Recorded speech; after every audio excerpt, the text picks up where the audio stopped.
نماز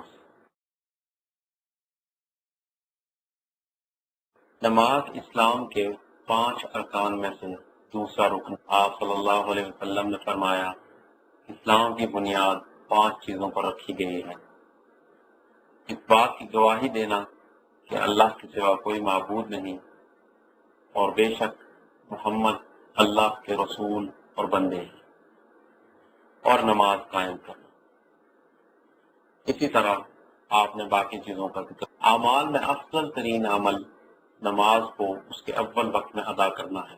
آپ صلی اللہ علیہ وسلم نے فرمایا، اس کام کا سر یعنی بنیاد اسلام ہے اور اس کا ستون نماز ہے۔ آپ صلی اللہ علیہ وسلم نے فرمایا، نماز نور ہے، نماز گناہوں کا کفارہ ہے۔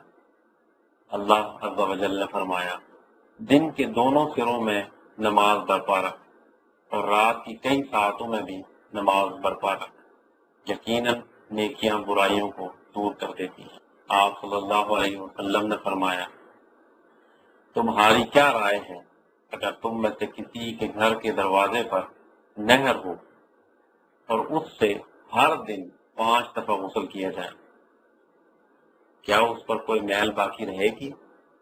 صحابہ نے عرض کیا کہ کوئی میل باقی نہیں رہے۔ اس پر آپ صلی اللہ علیہ وسلم نے فرمایا، بس یہ 5 نمازوں کی مثال ہے، اللہ ان سے گناہوں کو مٹاتا ہے۔ نماز جنت میں دخول کا سبب ہے۔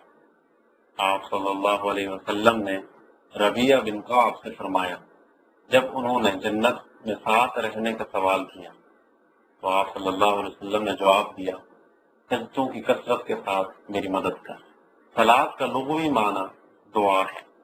صلاۃ کا شرعی معنی اقوال مخصوصہ اور افعال مخصوصہ کے ساتھ اللہ کی بندگی اختیار کرنا، تکبیر کے ساتھ شروع کرنا اور سلام پر ختم کرنا۔ ہر مسلمان بالغ عاقل مرد اور عورت پر نماز واجب ہے۔ اللہ عز و جل نے فرمایا، نماز پڑھو اور زکوٰۃ دو اور رکوع کرنے والوں کے ساتھ رکوع کرو۔ ایک آدمی نے رسول اللہ صلی اللہ علیہ وسلم سے اسلام سے متعلق سوال کیا تو آپ صلی اللہ علیہ وسلم نے فرمایا، دن اور رات میں 5 نمازیں ہیں۔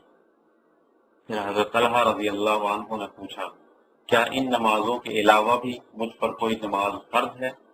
آپ صلی اللہ علیہ وسلم نے فرمایا، نہیں، ہاں مگر یہ کہ تو نفل پڑھے۔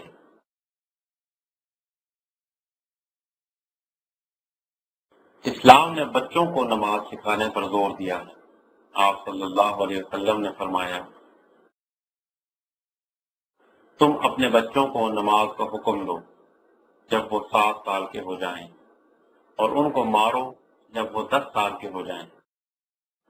کافر کو فوت شدہ نمازوں کی قضا کا حکم نہیں دیا جائے گا جو اسلام سے پہلے فوت ہوئیں، کیونکہ اسلام سے پہلے کے سارے احکام ختم کر دیتی ہے۔